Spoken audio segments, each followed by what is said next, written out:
Hey guys, welcome back to my channel. Make sure you like and subscribe to Keeping Up with the Joes. I just wanted to give kind of a trigger warning for this next video that I filmed. Kind of filmed it when I was in the thick of it, but it is something that I do want to share with my viewers. The whole reason that I started a YouTube account is because I truly believe that I have a lot of insight that I can provide to other people and help them. Some of you know that I recently lost my other parent, so I have no parents at the age of 32. And it is not woe is me, because a lot of people have it a lot worse than I do. But I wanted to give this trigger warning because I am going into raw detail about the events of how I lost my mom and how I'm trying to kind of handle dealing with this mentally and physically. I'm having to handle so many adulting things and estate things that I've never had to deal with, obviously, and I know absolutely nothing. So I'm kind of learning as I go along, and I wish that I knew somebody that had gone through this that could help me every step of the way. So I think it's really important to share these vulnerable moments with you guys. Like, I'm a real person, you know, I love to have fun, but this is some of the raw stuff that I'm going through, and I wanted to share it with you. So please do not watch this video if tears or parent loss affects you. And I'm sorry that I'm crying right now. So please do not watch this video if you do not feel stable enough. But stay tuned. We'll have so much more fun content. And I will always give these trigger warnings if I do continue, which I will, to talk about my journey of handling my mom's estate and also dealing with the grief of having no parents. So again, thank you for joining me. I hope you find this video informational.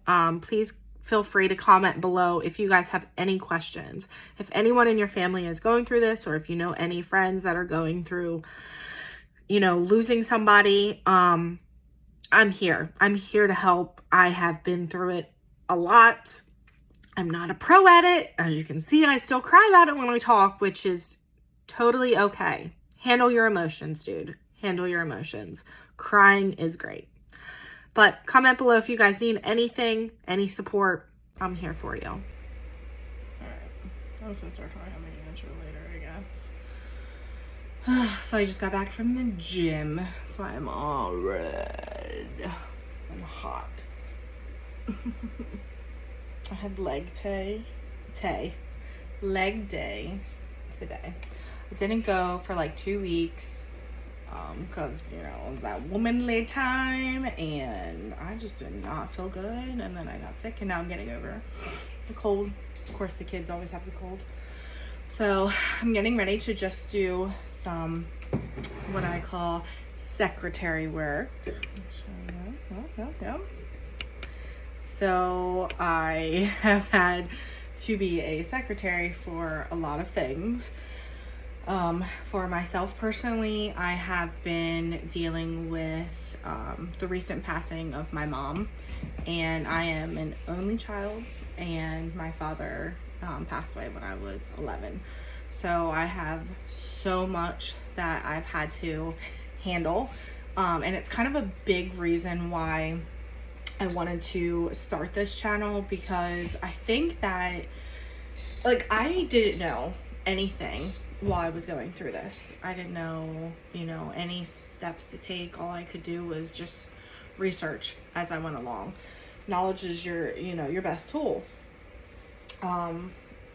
So when I wanted to start a YouTube channel, I was like, I have been through so many things in my life, and not saying I definitely do not have the worst life, and I don't have the best life. Everyone has their experiences, and I just think that if everyone shared their experiences and were just like open and open about the experiences, it would just help so many others and helping others is something that I've always been so passionate about. So this is probably going to be a really boring video. What's going on there? But yeah, I'm just doing some secretarial work. You can come with us along to the lawyer today, just to kind of settle, my mom's estate account. And there's just so much that go into that. When my father passed away when I was younger, my mom was able to luckily provide for me and, in the long run, pay off her house. So that's why we have the estate account, because I ended up having to sell her house. And that was like a whole other process.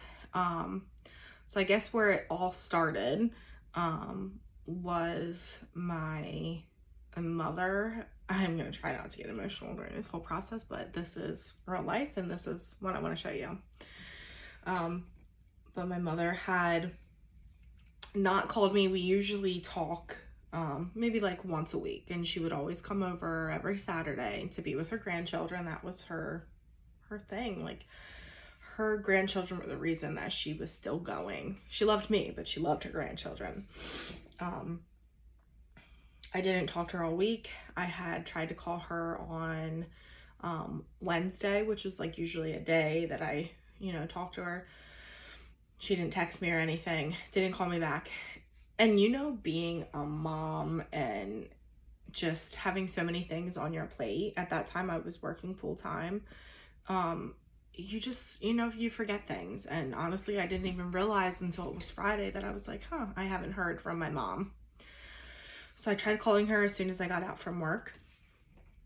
I'm just gonna secretary stuff as I do it.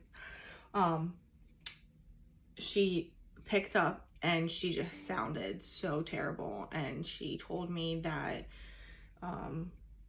she wasn't feeling good, that she hadn't eaten in like 5 days. And the previous weekend we had my son's 4th birthday party. So I saw her eat there. She seemed fine, like nothing was out of the ordinary. So I was like, you haven't eaten since the birthday party? So for my mom not to eat, it really wasn't honestly a huge deal, because she was extremely depressed. And she was an alcoholic, and I am not saying this to bash her. Like, my mom was through a lot. She had a rough life. She had to, raise me by herself. Like, shit happens. Like, she did the best she could.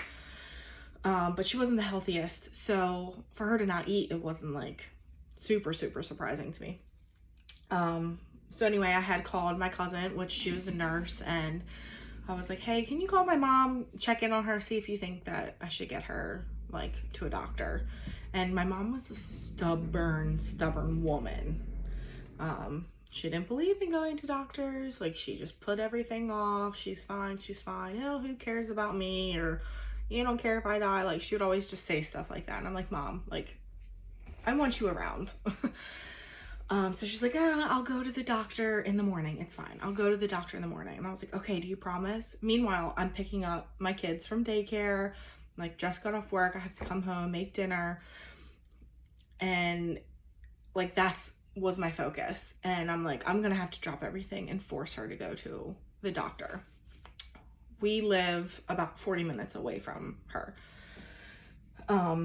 So, my cousin calls her and was like, Kate, I think you need to take her to at least the hospital right now. Or excuse me, she said urgent care. Take her to the urgent care right now. And I'm like, okay. I look it up.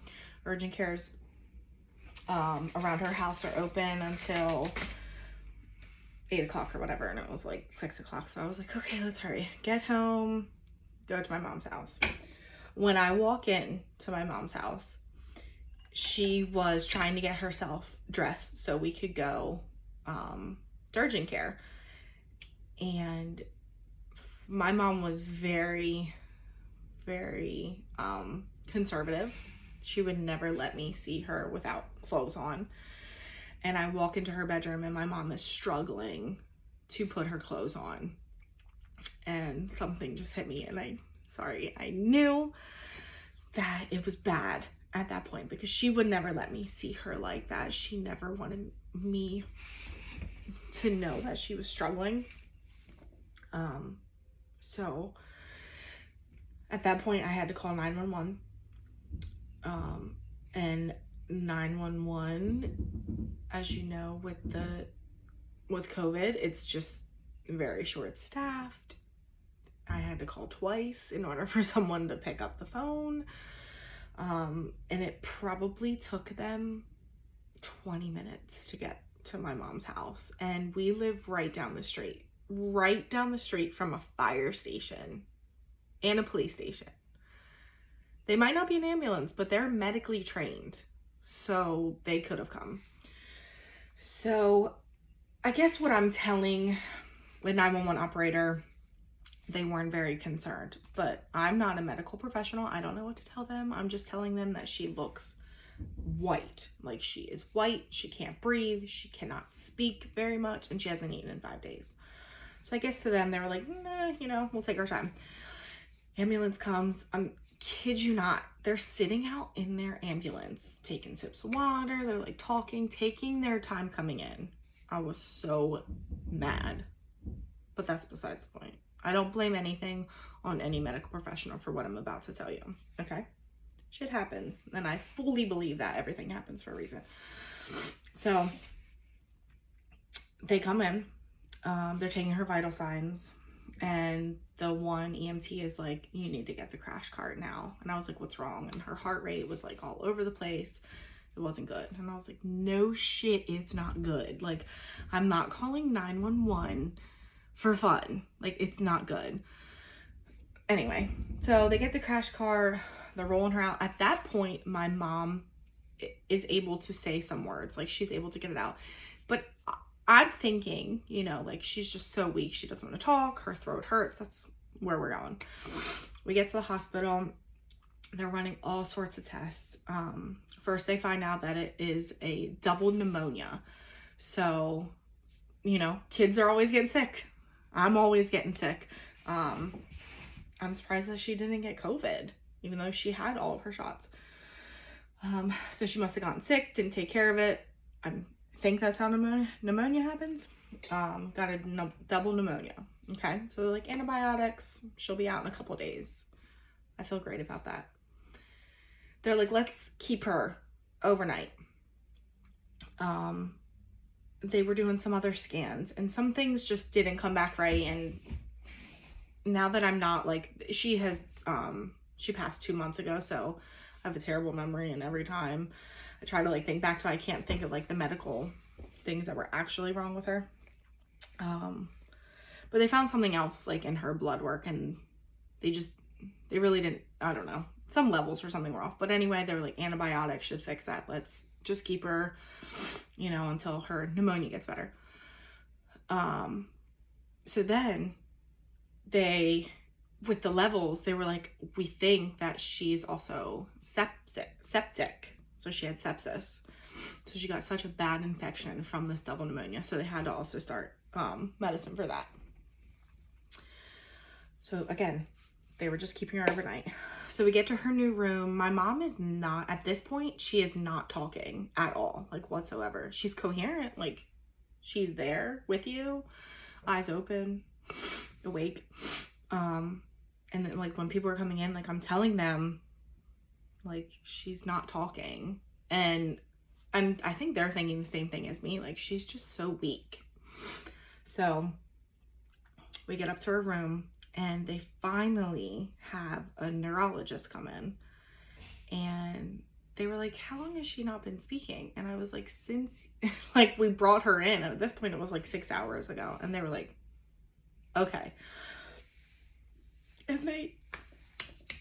they said that, you know, things were going to happen really fast at that point, and they had to call a stroke alert on her. So while we were in the emergency room, she had a stroke, and no one was paying attention to the signs.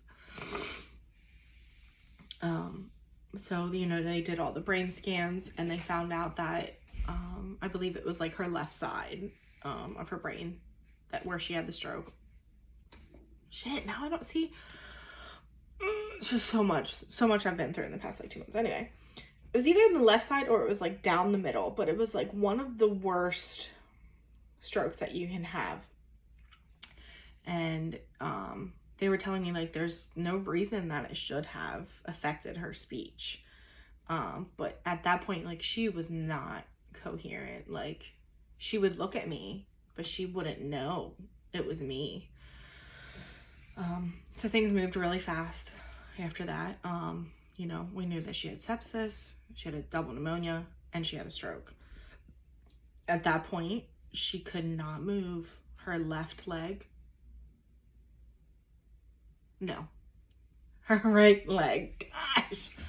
Her right leg and her right arm. Her right arm was like so swollen because she was getting like no blood flow. Again, I'm going to stop saying these things because I don't know why it was swollen. It was just swollen. So she was in the hospital for about 2 weeks. She also had to get a feeding tube. And the feeding tube was down her nose because, you know, when you have a stroke, your face droops.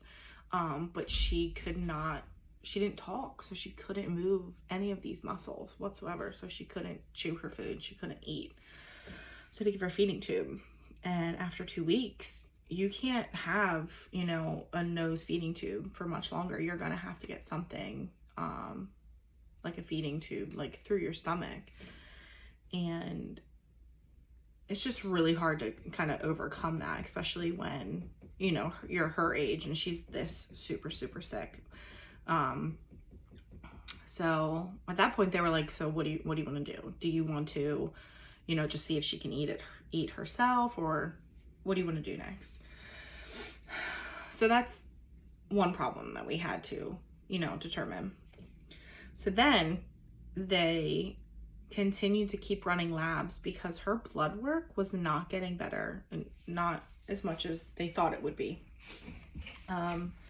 So they ended up finding out that she had non-Hodgkin's lymphoma. Cancer does not run, well, that type of cancer does not run in my family. I think I've had relatives that have had like skin cancer, but that's about it. So it was such a shock to hear. And they said it was very, very progressive, to the point where like she had to get treatment right away or she was gonna die from it. And that was the craziest thing for me to hear, that my mom put off, you know, going to the doctor and, you know, actually telling them what was wrong with her body. And she had a progressive cancer that was killing her, on top of the sepsis, the stroke, and the double pneumonia. Like, she just got slammed with so many things happening to her at once. And I know my mom would have not wanted to live like that. She was suffering so much. So we decided not to give her a feed tube. And also at that point they were talking about, you know, rehabilitation or like a nursing home, because she clearly could not take care of herself before, and her health, there's no way that she's going to be able to go back to her home without someone taking care of her. So that's when I immediately had to start the process of selling her house as her power of attorney, because I needed that money to pay for nursing homes. Nursing homes are ridiculously expensive, and for the crap care that they give these people, it's so sad. It was the last thing that I wanted to do. But honestly, I didn't have a choice. This was the moment where I had to go, my full-time job that I had just gotten, and I had to talk to my boss, and he was just very unaccepting of what was happening in my life. And I think he thought I was lying about it, just the way that his manner was. And, you know, I took off a week and I came back one day and he was like, I guess you can cut out early for the day. And I was like, no, like, you don't understand. Like, my mom is dying in the hospital and she doesn't speak. I have to advocate for her. Like, I have to be there for her, make sure they clean her up, they change her diaper, like, they brush her mouth. Her mouth was just so gross. The nurses did amazing, though, at LGH. Like, I'm so glad we went there. They did amazing at Lancaster General Hospital. Shout out. But I had to be her advocate. I had to be there to take care of her. And not only, like, I had literally just had a mental breakdown months before this, and now this is happening. Like, I needed to also take care of my mental health. So I said, peace out. And I was gonna, you know, have to figure it out. So we looked around for nursing homes, and nursing homes are so hard to get into. Especially with the vegetable state that she was in. Like, she needed, I can't even think of the words of what type of care it was, but like, she literally just, she could lay in a bed. That was it. So we ended up finding her a nursing home. No, it was so hard. It's so hard seeing your parent suffer. You know, like, when my father passed away, he died from a massive heart attack. So I found him and they said that he, you know, died instantly. And I can't decide if it was easier for me to deal with a death that happened out of the blue, or my mom's death that, you know, drug on and I had to watch her suffer. So long story short, she ended up getting septic again in the nursing home. And her body wasn't strong enough, obviously, so we also couldn't, you know, start any sort of chemotherapy. And my mom was just in such a bad state of depression, and I knew that she didn't want to live anymore. I mean, she told me so many times, like, I just want to be with your father, and not to the point where she would unalive herself, but she was just so depressed, and this was not a way for her to live in a vegetable state. So you know, we had to do not resuscitate bans for her, because we knew that this is what she would want. When she got septic again, we did no antibiotics, we brought in hospice, and they just made her as comfortable as they could. She was septic, I think, for only 2 or 3 days, and then she passed away. So going through all of that, and I'm only 32 and I lost both of my parents, I just feel like I want to share it, and I want to help other people understand, you know, what I understand, the way that things work in the hospital, and, you know, the way that you have to work with your lawyers and set up estate accounts, and how you have to handle banking, how you have to pay their bills,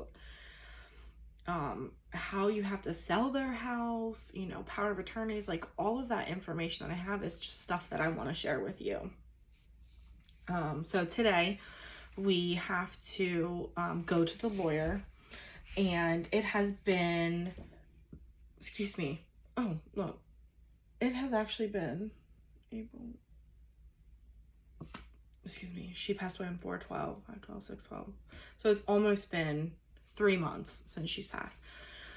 So within those 3 months, you have to pay taxes to the state on your estate account, which is such bullshit, because the money is like taxed all along. Like, selling the house, it was taxed, so now they're just taking more tax, like, of an inheritance. It's just mind-boggling to me. So whatever. So we have to go to the lawyer today, find out how much taxes that I have to pay, and then we get to find out how much I have to pay the lawyer, which that'll be fun. But the lawyer that I went to was so helpful. They went over, you know, the whole process of setting an estate account up. So they gave me this awesome folder, And we went to Young and Young in Mannheim. My family has used them for years, and they actually went to school with my uncles. So it was pretty funny. So maybe he'll give me a discount. But yeah, so they just want you to kind of like set it up. So when you go to the bank, there's all these papers you need. You always need a death certificate and a short certificate for anything. Back when my father passed away, you always had to give them originals, and they kept them, but they don't keep them anymore. Like, I've been always getting the originals back. So you have to keep track of every single bill that you pay out of the estate account, for whoever you are executor for on the will. You know, that way they make sure that all of the bills are paid and final. So if you pay it within like 3 months, you get like a discount or something. Our state does discounts. How nice. So that's what we're doing today. A lot of the stuff is you're gonna get checks in the mail of things that are like canceled. And you know, I have my own family, so I don't know everything that my mom was doing. Like, I went through her paperwork and did it as best as I could. You know, canceled Netflix, we had Netflix, canceled cable, her phone bill, like canceled those sort of things. And like if she paid like car insurance, this is what we're handling right now. So like car insurance and homeowners insurance, you know, you have to cancel those things as well. Well, my mom always paid them, and maybe this is like everything. No, because we pay our car insurance monthly. She paid it yearly. So we will get like a check in the mail because you also have to change like her forwarding address, you know, so the executor gets everything. But then you get the check in the mail, and it's made out for whoever you are, whoever's estate account it is. It's just made out in their name, and you can't just do that. The check has to be made out into the estate of such and such name. So it's just a lot of back and forth with companies. You just have to send them death certificates, send them checks back. That way they can give you like an actual, like whatever the refund is, and put it into the estate account to pay the state. So it's just a lot of checks and balances. There's not too many things that like we're waiting on, so I'm hoping we can get it wrapped up soon. But they said it can take like a year for estate accounts to like finalize, which is just crazy to me. So I never know if it was like easier that I had no choice but to sell her house because I needed money for nursing homes. But if I would have not sold her house, like, and waited until, like, if she passed and sold it afterwards, would have that affected the estate? I honestly, probably not, because it was paid off, so it's still part of the estate. It's just not like in a bank account. So anyway, so that's what we're doing today. And since I already did my leg day, I'll show you the gym fit of the day, because we wear what we want to the gym. Nobody cares what you look like. They're focusing on their workout, okay? Trust me. And if you get some looks, then you get some looks. It's like, hey, you like this? You like this too? And I'm about to go make breakfast. So after the gym, I always try to drink like my iced coffee, but I put my protein shake in it. So Premier protein shake with iced coffee. Chef's kiss. Just tastes like chocolate milk, really. That's the way to get your protein in. Yeah, we're gonna end it there.